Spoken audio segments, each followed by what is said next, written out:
Good evening, everybody, and welcome to the final episode, only for today, for the September 7th Dan-A-Plooza. My guest at this time right now is actress and model Morgan Ziva.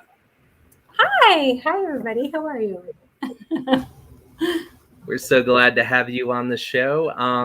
Can you tell us what is the best part for you about being an actress? Well, I naturally love people, and I'm a people person, and I meet a lot of really interesting and very nice people. And I have always said, I think that people are all about like, I want to get the part, I want this, I want, and for me, it's more about that connection, more about that building that friendship first. So it's all about people. I love it. So you enjoy kind of like the foundation of building the relationships, so that way when you develop your characters, you're developing that magic on screen for people to watch. Absolutely. And it's important. I mean, I do want to know the director. I want to know who I'm working with. You just work so much better on the set, and it's so much more enjoyable. And I mean, of course, I don't want to mess myself over, because I'm sure that there's people out there like, no, we just want you to do your job and get off the set. But I'm like, oh, I need this personal connection. What project has meant the most to you so far? Gosh, you are going to be so surprised by what I say. The one project and the one character that really meant so much to me was when I played the demon queen in The Slaw Awakens. And it was just really fun and really refreshing to have this monster makeup put on you, and just I could be like, I'm gonna walk around and just be ugly today. It was really fun, and there was something about this character that I think every woman could relate to, person, whatever, because she was just like, listen, I'm gonna kill people to stay beautiful and youthful. I mean, I don't know. It was just something really different for me, because I have been, modeling since I was 16, and you're always like, oh, I'm so pretty and this and that, So it was kind of refreshing. Is there any way where people can pick up or watch or download or stream to see that project? Well, that project has not been released yet. I mean, it is in the works, and that should be coming out, but Hellvan is coming out in October. So that should be a good time. Yay! But that's another film where I play a reporter, and so that was a really fun role, but the lines were just like, you couldn't miss a beat. It was like really difficult. But anyway, what were you going to say, Dan? Sorry. I'll talk your ear off. Just let me go. I'll be like, do you find yourself playing certain roles, like you're repeating certain roles, or are you trying to always like have more of a broad spectrum where you're trying to play different types of roles? I feel pretty lucky in that aspect, I've been doing this for a while, but I feel like I'm really kind of just getting into it now, where, okay, play the ditzy hot girl. Yeah. So then I get to play this monster, and and then I'm playing a reporter. So I have to be, a lot sharper in the lines, and change up the character. And and then also I'm guest hosting on the Daughter of the Ghoul show. And so you're doing a lot of interviewing. You're like a reporter.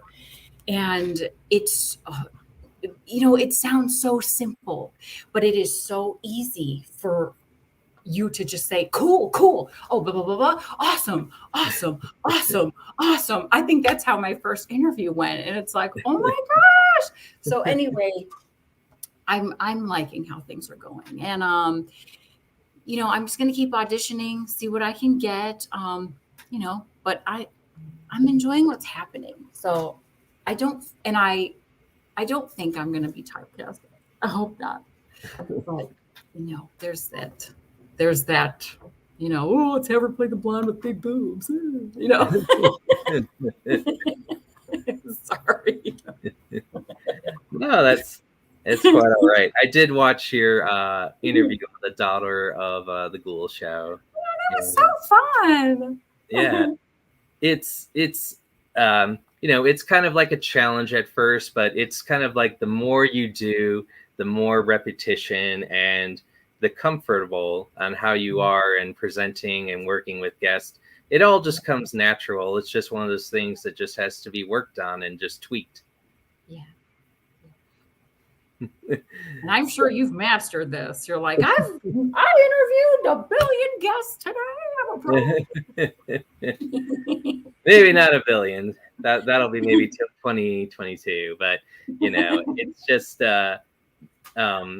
it's just to keep moving forward and everything like that. And I like people too.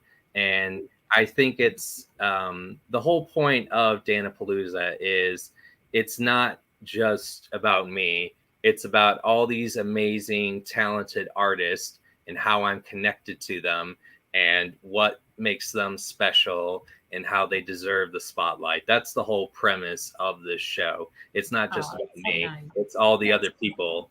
So, it's kind of like it's a group bow. It's an ensemble. Each person matters and, each person deserves the stage. That's why I made it. Yeah, you're doing a great job. I'm enjoying this. This is fun. I'm so happy. Can you tell us about how you got into Rack Films? Well, gosh, I think Bob had put out an email and he was looking for actresses. And we met in a coffee shop. And I really appreciate Bob. I mean, they're Benny style, Hill movies, silly, but they are so fun. And Bob is the first person that I really got into acting with. He was like, why don't you try this? Let's see if we can build your career up for you, and I'll just get you started in this. So we met in this coffee shop. And at first I was just like, I don't know, this guy seems kind of rough around the edges. He's in the background, like watching this, like, oh my God. No, I'm kidding. He's a wonderful, such a nice person. He's such a wonderful person. I razz him all the time though. It's so much fun. I'm like, Bob. Has there been any new projects for RAK Films? Actually, yes. We are coming out with another one, and it's called My Wives. And that one really got the wheels in my head turning because I play a gold digger, and I am married to this man, and he has won a ton of money. And of course, in this movie, though, I play like this hippie, like, yeah, man, I'm entitled to that money too. Like, I don't know, whatever. But so it was a good time. It was fun. But anyway, it's neither here nor there. But yeah, the gold digger thing, I'm just like, no.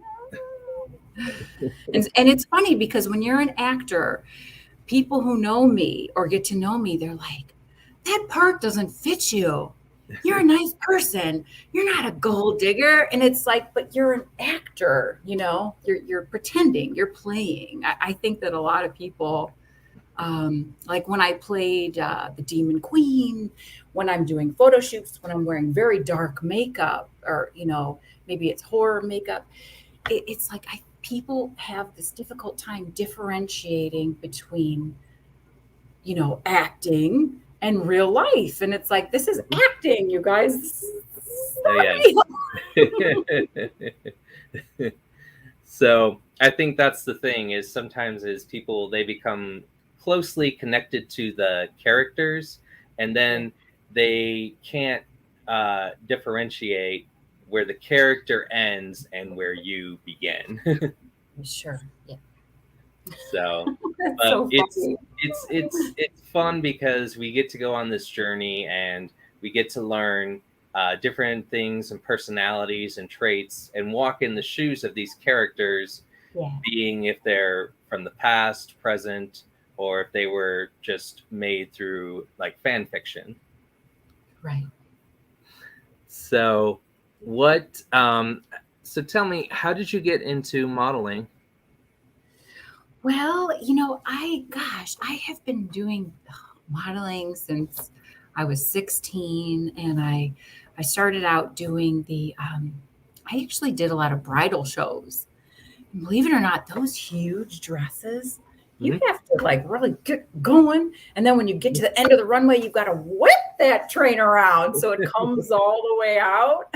There's an art to it, but I I started out doing that, but I've been doing it a long time. And for me, I don't know. I don't feel like, "Ooh, I'm a model." I kind of feel like I'm more of an artist when it comes to that because Hmm. I'll get this idea in my head and I'm like, "Oh, I want to do this and I want to recreate this," and I have a good time. Really, I just want to be a mermaid. Everything. I'm like, can I just be a mermaid for a living? That would be great. I just want to be Ariel 24/7. 24/7. For those watching, we do have, this is one of her model shots, like a glamour shot. Um, and you can check out all of her wonderful pictures, and also make sure to follow her on her social media tags, which is Facebook, Instagram, Twitter, and TikTok at Morgan Ziva. So make sure you follow on all those ends. So Indeed, indeed, indeed, indeed. indeed, indeed. Quite so, quite so.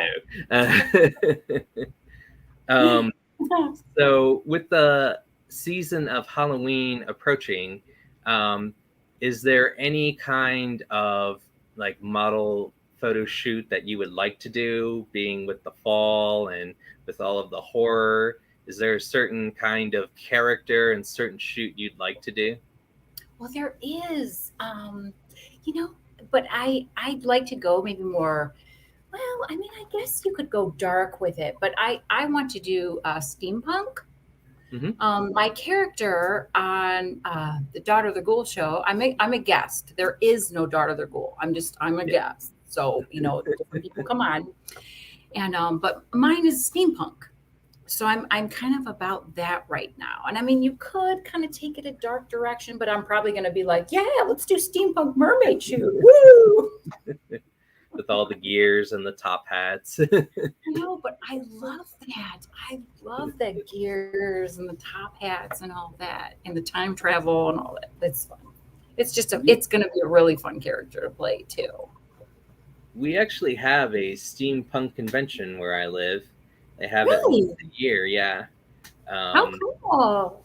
they haven't had it due to COVID, but hopefully it comes back. But they just Yeah. started doing that. But I just think it's very interesting with all of the different styles of steampunk.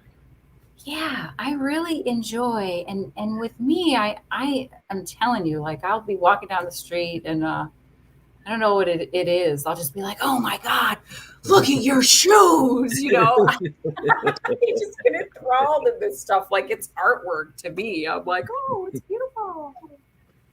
So yeah, but I love creating. I probably am going to do a couple, you know, darker shoots with the holiday coming. So that'll be fun.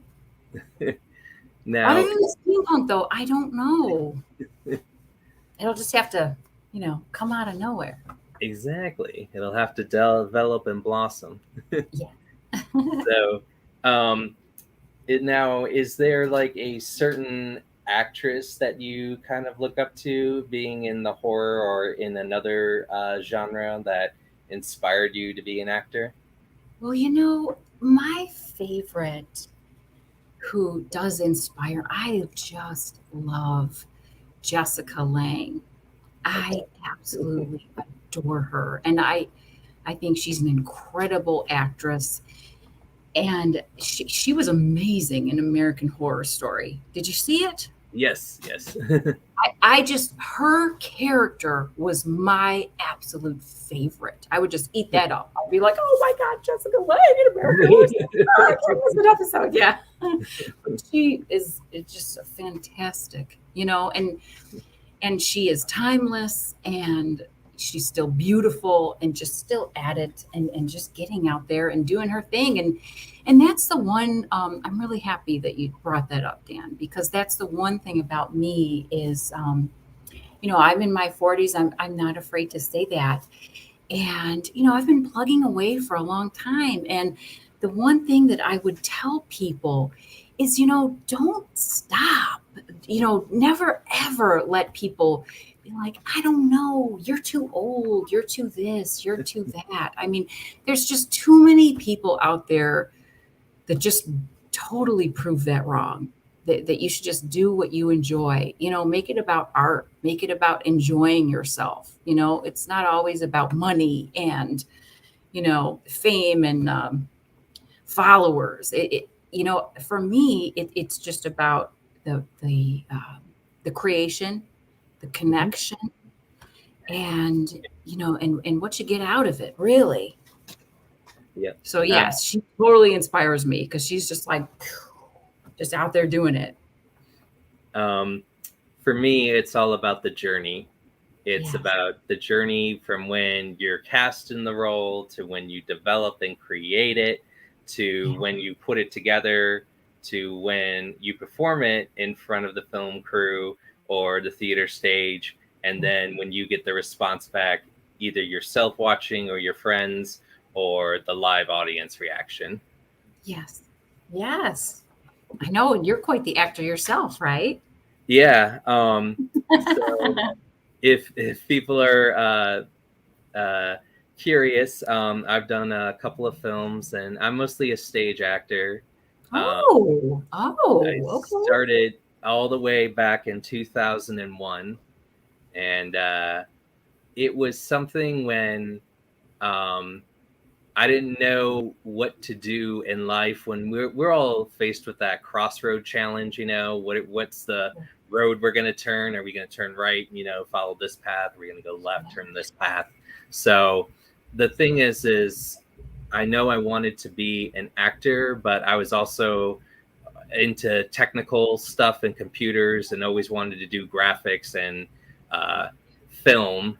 So I always had those blend and mesh together. So I did theater for a while, and then when I got kind of a new job, I leaned more towards film because sometimes I was required more at work for my technological skills. So film was just easier to do roles where you only had to be there like a few days, other than like a play where you have to be there like a month and a half. So it suited more better, and it was a challenge at first, but if anyone is interested, the No Knock List, where I play a demented chef. I want to see that. Yeah, I do. I have a demented laugh, and I have demented lines. It's now available, I believe, on Amazon Prime, but it is also at Walmart stores. So good. I love it. If you want to pick it up and watch it and provide any feedback or talk to me about it, I'm all for it. I will then. How cool. Yes. And then when we hang up, you make sure I'll write it all down so I can get it. Of course. But a lot of it is stage, and then I've been part of several improv troupes. So. Oh wow. Improv is not easy. I took an improv class, and oh my gosh, yeah, it's not easy. I don't know, you guys. I'm like, I'm gonna be actress. I'm like, don't put too much pressure. Don't put too much pressure. I've been a part of 3 improv troupes, so. Wow, that's different. Yeah, that's challenging. That's challenging. It is. I think the first one, someone asked me to do an impression of Hulk Hogan, and that was the first start when I got laughter, and I knew that it was Hulk Hogan and Macho Man shopping for their wives in the department store. I wish I could have seen that. It's really funny. We were fighting over the last thing, so that's funny. lots of promo and flexing. Yeah, I did all kinds of poses and everything, and and the ears. I love it. Yeah. I was yes, I did, and I said I was going to drop the egg, I love it. Oh my God! But when I heard that laughter in response, it became like it's a good kind of like flow. Sometimes they say like an addiction's bad, but when it's a positive one, it's like it's something that you want to feed off of. Absolutely. Yes. I mean, how could you not, get super psyched about making people deliriously happy that they're just like, I am just going to laugh my ass off right now. Yeah, I love it. It's so good. Well, it was like people liked it because we did it at 4:30 so they got a break from their studies at college, and then they could see us perform for an hour. So, yeah, I remember even the first name of our improv troupe is called Falcon Droppings, or Bird Shit, as I like to. Bird Shit, you hear that, everybody? No. So. Incoming. Yeah. Humble beginnings. It's icy, I swear. So, is there a certain dream role that you have in mind? Gosh, can I just get a part in a Marvel movie? Yeah, I mean, I know, right? It's like, can I just get a part in a Marvel movie? That would be Captain America. Yeah. Or Captain Marvel. Excuse me, Captain Marvel. Oh yeah, Captain Marvel. Yeah. I don't know. I mean, I just with the acting, I really just take it, one thing at a time. I know this sounds bad, but like my aspirations are not like I want to be. I don't know. I just kind of take things as it comes. Like maybe somebody will mention a audition, or I'll find it online, or I'll, and I'll just go for it. And I have done that. I mean, I've been the person in line, let's wait in line for like 3 hours, be exhausted, and then getting there in front of the panel of 10 people, and then you're having a heart attack, like, oh my God, But yeah, so I don't know. I mean, I'm just like one thing after another. I'm just kind of, gosh, I don't know. Maybe I'm a little too laid back about the whole thing, but I enjoy it, and to me, it's almost like a hobby. And lately, though, I have been. It's like every weekend, it's a shoot, it's a film, it's a stage show, it's a interview, it's something, and I just don't want that magic to disappear, because lately it's like I have this job, this, and I'm not complaining. That's a nice thing, especially where I'm from. You want to be a working actor. You want to be working, even if it's just something minor. But for me, I just enjoy it so much. I'm like, what if it was some major role, and then all this pressure and all that's, I don't know.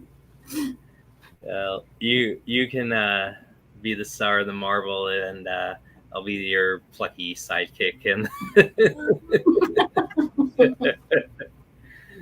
or the villain. That's fine with me. I know, it's funny. Like I feel like I played like the like a I feel like I've played a bitchy character a lot, whether it's been in a stage show or a film. I must play a jerk. I must play a jerk well, play a jerk, like the evil person in the back. Yeah, yeah. You're doing a good job if they're like, no, I hate her. I hate that character. Yeah, I always play like certain types of characters that are more sometimes like a caricature, a little over the top. That's where I fall in. Yeah, that's so cool. I like it though, because I like that, as we were talking earlier about certain roles and being, like typecasted. I like being so different. You don't know what I'm going to be next. Yeah, that's important. That's important. You want that variety. I don't want to be doing the same thing over and over. It's just not fun. I don't know. Yeah. So with the whole pandemic, were you concerned that you weren't going to be able to work when it started to hit? Well, I just kind of laid low for a little while. I mean, I think towards the end, I did a shoot here and there, but it's like we're all social distanced and we're masked up, So I feel like I didn't do like a ton of projects during that time. Maybe a couple things, maybe a shoot here, maybe a shoot there. But most things were, yeah. I think I got a couple scenes from Hell Van done. I got a couple. I think I did. I don't think I did anything for RAK during the pandemic. I think we started working towards the end, and if I did do a shoot, like I said, the photographer's masked up, I'm outside, so it was really okay. But I laid low for a little while. Did you lay low? Yeah, I did. It was definitely a challenging time. I did the last film I did was in 2019, and then I didn't really want to get the virus or anything like that. So plus where I work with a lot of people, and I also think about overseeing and taking care of my mom. So I make decisions like that too. But lo and behold, I've done a lot of virtual Zooms and meet and greets, and I always wanted my own talk show. So I just decided one day, ta-da, here it is. And here it is. And here it is. And you have your own talk show. It's wonderful. So great. And I think that the silver lining of all that COVID is, man, for a lot of people, I think that they made a lot of changes. I think if people had time to be at home and think about, well, man, what the heck do I really want? Or they were kind of forced into it, because they were like, just like, like you had time and you're like, you know what? Start a talk show. Okay. Well, one of my favorite talk shows host was Conan O'Brien. I've always enjoyed his sense of humor. So I like him and Jimmy Fallon. So I just decided to put it together. But I wanted to make sure that it was my own and not a carbon copy. Right. So, yeah, you're doing a great job so far. It is. It's a journey, and it's a blessed journey, and I'm thankful. Yeah. And you're good. I think, because I feel comfortable, I think it's very important, for me too, because I interview, people, and you really have to keep your guests comfortable, they have to be safe with you. You have to be polite, and you have to kind of keep it going, and you're doing a great job with that. It's definitely been a lot of fun, especially where I started from. Because when I always wanted to show, I always wanted the mug, because the host would always drink out of the mug. So Right. I just wanted my Yeah. own little mug. But I was so nervous the first one. I was like a lot, like not as I many. know. It's like when people start out. Oh, Is that your third cup, Dan? Yes, it is. yeah. And So you know what? I totally forgot. Let me just add this because you will kill me if I don't talk about it. But I actually started out one of my first films. I was all on green screen, and this director, Ken Carpenter, he does a lot of his movies are green screen. He just had a new one come out, but I was in a sci-fi series called Salvaging Outer Space. Oh my God. I can't believe I'm even saying this because when people go and look up my movies, like I'm like, don't watch it. I'm like, I was in this, but don't watch it. no. No. No. Oh gosh, there's so much, but there's so much talent in Cleveland. There really is. There's a lot of talent in Cleveland. All right, we're going to get ready to go ahead and wrap up. Is there anything else you'd like to say or promote before we end? No, that is it. And I am so happy that sorry, I feel like I'm like in and out and in and out. But this has been a really good time. And I'm so happy that you had me on the show. And I hope that everybody enjoyed it. I mean, I enjoyed myself. Thank you so much. Yep, and we'll look to maybe having you as a return guest, and maybe having RAK Films and do a panel. So Yeah, I would love that. I would love that. That would be great. All right. Well, I'm going to go ahead and end this. Everybody, thank you for watching Dan-A-Plooza. We will be back October 1st and 2nd with 12 new guests. So we're going to look forward to that. And we're also going to look into start doing panels and special events. So everyone, stay tuned and have a good night. Good night.